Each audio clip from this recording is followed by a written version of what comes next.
parti bi la bokk est-ce que jekkul que leur linge sale se lave dans leur propre famille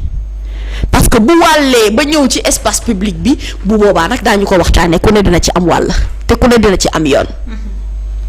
donc Benno Bokk Yaakaar quand il dit qu'il envisage déjà une défaite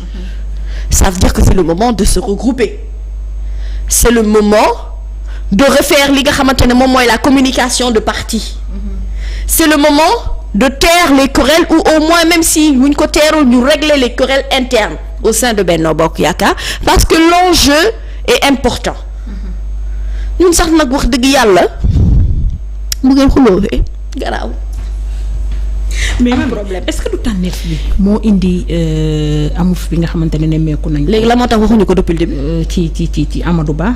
parce que tànneef bi am na ci ju bëri ñoo xamante ne ñi gedd nañ ci génn ber seen daara ñii ñu ngi nguni ci suuf mais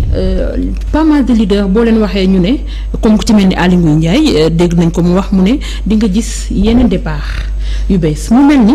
ñu tànnee moo neexul ñu ci bëri ñu nekk ci au sein de Benno Bokk Yaakaar parce que gis nañ ni parti yu mag yépp wala coalition yu mag yi bu ñuy tànn candidat dañuy dem ci congrès mu passer par des votes nit ñi waxtaan ba juboo tënk ci benn candidat ñu ànd mais bi pas dafa am ñu jox carte blanche le président Macky Sall et joxe bopp rocc ci làmmiñ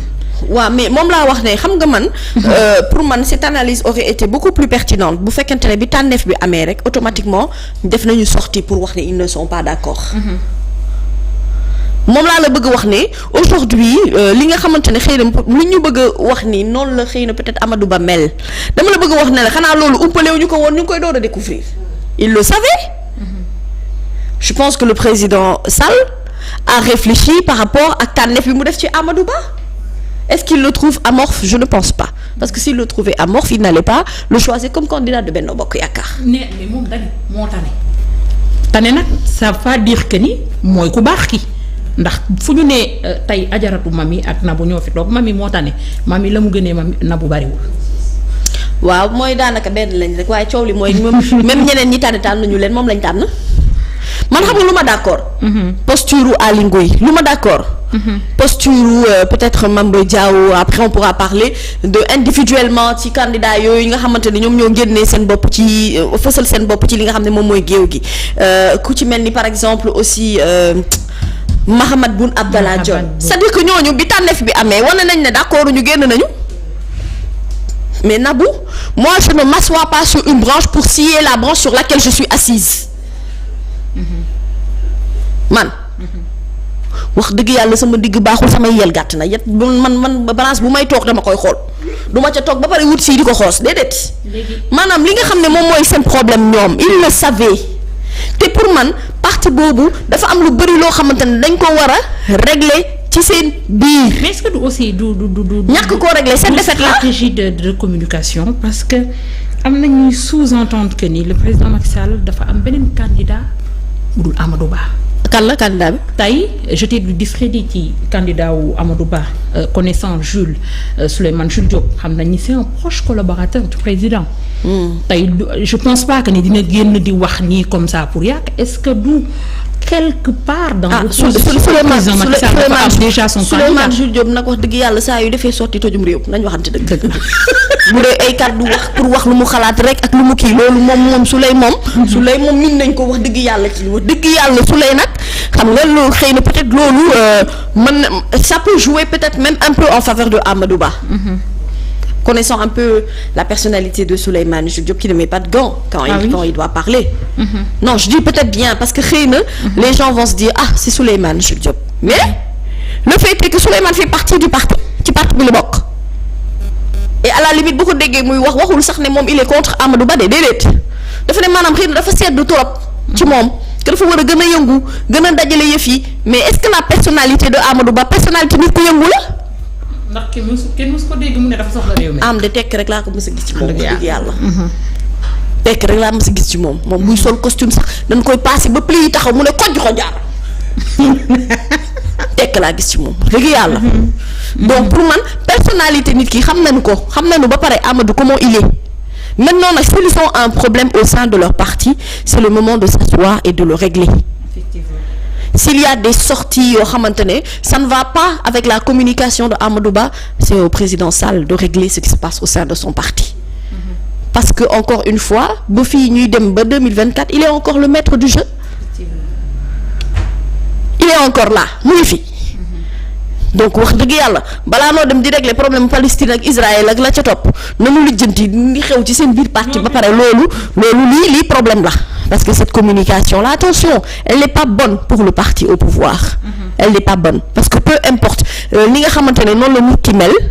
ci jikko ak ci comportement du moment que tànneef bi am nag ñoom rek te ñoom ñëpp ñu d'accord ci dañoo war a wane ne ñoom ñëpp benn say la ñu def derrière Amadou Ba s'il y a des communications yu am ni dama ne la kon ñoom ñu ngi jox dëgg ñi nga xam ne nee nañu en réalité seen problème seen parti yàgg naa am problème seen parti am na problème te li ngeen foog nekkul. D'accord jërëjëf léegi dañuy def tuuti météo. météo tey bu ñu demoon ba kii di Amadou Ba di perdre les élections présidentielles de 2024 lan lay doon maanaam amorce bi nga xam ne moom koy ji maanaam tekk-tekkaaral ba tey la bu mii ba ñu ko nit dina sonewaat de wax fi wala continuité bi muy woote moo ko nar a ñàkkloo élection présidentielle 2024. continuité moom ku ko dugal ci sa discours boobu soobee yàlla doo falu. Continuité. Le fait qu'il soit amorphe pour autant je ne pense pas que ce soit ça le problème. Mën nga nekk nit ku sedd ku géey te nga efficace dans l'action ak ci liggéey. du dëgg ah. mën nga nekk nit ku sedd mais nga efficace ci liggéey donc loolu du ci dara. Parce qu'il n'est pas dit qu'il faut être un clown pour être un bon politicien. À faire rire les gens ak yeneen yu ci topp non non. bu doon loolu kay Madické Niang wax dëgg yàlla kon am na falu na nekk na président ba muy def campagne présidentielle boobu kenn attunu ko lu dëgg toj na fii toj fii bu fii nekkoon rajax te terewul mu ngi noonu donc aujourd'hui peut-être il faut être efficace dans l'action efficace dans les projets efficaces te xam nga aujourd'hui Amadou Ba pour dire la vérité campagne électorale sax dafa sori Amadou Ba n'a pas beaucoup de chance. Pourquoi? C'est notre premier ministre, dis donc, attends. Ce qu'on est en train de vivre là, c'est lui qui conduit les actions du gouvernement, Nabou. Oui. Ce qui veut dire que mon candidature bu ko yaakaaree ci ay partis politiques yi mu fa ndax na boppam de nit ñi balaa ñu koy juger dañ koy juger en tant que Amadou Ba premier ministre. Ex-ministre des Finances. Oui. Et encore. ci loolu lañ koy juger. Parce que mënoo def tey bilan président de la République Macky Sall nga génne ci Amadou Ba ce n'est pas possible bu fii ñu toog nii c'est lui le PM donc il n'a pas beaucoup de chance balaa mu doon am chance dëgg-dëgg ñu am bilan boo xam ne dañ ko fay teg ñu naan leen wiiw bravo ñun de wax dëgg yàlla doyaluñu bu boobaa continuité door a dugg mais coow li mooy danoo doyal ñun suur nañ pël. kon continuité boobu buñ ko dee indi itam ci discours goo ma ne c'est un discours gagnant. On a besoin de rupture on a besoin de changement on a besoin de li ñuy dund ni ñu bañ koo dundati pour la toute bonne et simple raison que wax dëgg yàlla ni ñu commencé Sénégal di ko dund depuis des années loolu la ñu wax ne danoo doyal jamonoy Senghor xawoon na neex ci sunu ay yaay de jamonoy Wade am na ñu ci jot a dund neex tuuti. waaye jamonoy mag yi wàññil ñu ci jotu dundul neex bariwuñu de ñii jàmbatub coono ak jàmbatub xiif ak jàmbatub toñ-toñ ak jafe-jafe ñoo ëpp téeméeri junni yoon li nga xamante ne moom la ñuy nekk di dund donc ñoom ils ont un bilan à gérer et ce bilan là pour le faire valider ils ont besoin ñoom ci seen jëmmi bopp ni ñuy waxee bloc ci opposition ñu def bloc noonu parti au pouvoir parce que ñoom bariwuñu bu ñu tasaaroowee dañuy gën a sonn te parrainage du élection parrainage wàll la ci élection waaye bi léegi bu la parrainage yi jàppee yow ba nga yaakaar ne yow jàll nga comme crème yaa ngi nax sa bopp à tout moment mën na noo changer mën na noo tourner. rawatina parrainage yi nga xam ne xaalis bu bari génn nag. waaw kon te dañuy jël sa carte d'identité ça n'a rien à voir avec la réalité des gens.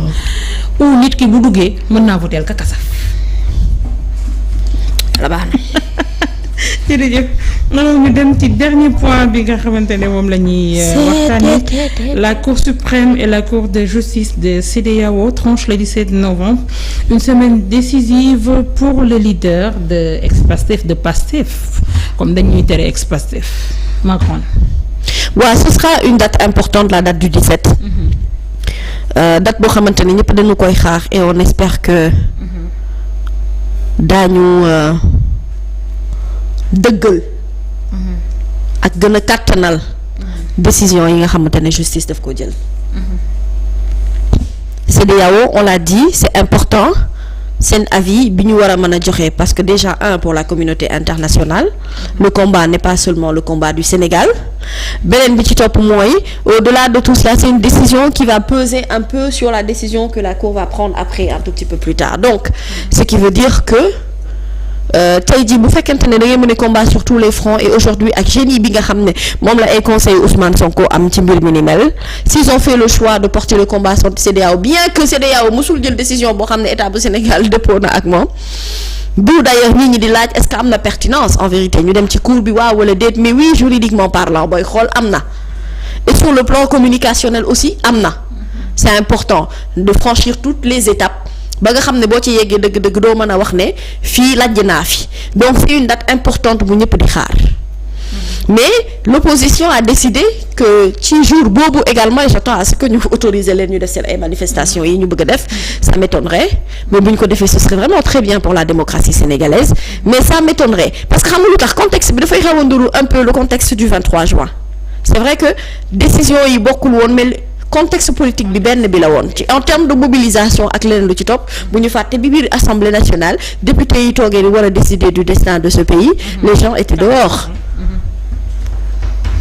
Wade aurait pu ne pas autoriser des manifestations de ce genre. Mais c'est pour te montrer la grandeur de cet homme. Il est démocrate, sincèrement. Donc on attend à ce que le 17 bii ñu autoriser gars yi ñu def seen manifestation en attendant la décision du juge, que ce soit une manifestation organisée, encadrée, et je sais et je pense que ñi nga xam ne ñoo koy organiser di ko woote ce sont des personnes responsables. Léegi nag le 17 boobu peu importe ku ko organiser Nabou moom laa doon wax sànq, le fait est que ça soit Lacoste moo ko organiser FIT daf ci war a bokk, Yewwi daf ci war a bokk, tous ceux qui se disent politiques et de l'opposition doivent pouvoir y assister, le peuple doit être présent, tout le monde doit y assister. dañ cee war a bokk kay. lan la boo nekkul ci gouvernement kay opposition nga nekk. Nabou boo nekkul ci gouvernement opposition nga nekk, soit da nga nekk fii wala nga nekk fee. te il y a plusieurs raisons lu war a mën a tax manifestation boobu mu war a réussir, parce que au-delà de décision bi war a génnee foofu bu nu fàtte ne dañuy kaas aussi li askan wi di dund, c'est important li askan wi di dénoncer lépp. Donc loolu itam c'est vraiment important. J'espère que cette manifestation sera autorisée et j'espère surtout qu'il y aura une décision de justice boo xam ne dafay favorable à ce leader Ousmane Sonko pour qu'enfin il puisse aller retirer ses fiches de parrainage, mën a jublu ci loolu, parce que bu ñu fàtte aussi Nabou ne moom il a très peu de temps, il lui reste à peu près 1 mois pour que mu mën a dajale li nga xamante ne moom la war a dajale jublu ci liggéey boobu. Alors que les autres ñu ngi sur le terrain depuis un bon bout de temps di profiter ci situation bi maanaam di liggéey ci li nga xamante ne moom moo jëm ci yeneen ni mel. On ne demande pas autre chose qu'à ce que le droit soit dit, Nabou, et surtout que ça soit une décision responsable. Allons dans le sens d'apaiser li nga xamante ne moom la ñu nekk di dund en ce moment. On a besoin d'apaiser le climat actuel du Sénégal, que ça soit politique qui touche ci volet social bi ak lépp loo xamante ne moo jëmee ci wàllu woowu, mais surtout on a besoin que li leen di wax ni que opposition bi ñu nekk benn. Nabou gis nga bu ñu booloowee pour ñu xeex ñoom dina jafe torop, mais bu ñu tasaaroowee pour ñu lijjanti seen cas dañu koy lijjanti groupe par groupe, personne par personne. Bu boobaa ñoom li ñu bëgg def dañu koy def ba mu antu. te bu ñu booloowee man gëm naa ne askan wi dina ànd ak ñoom. su ko defee cette manifestation du 17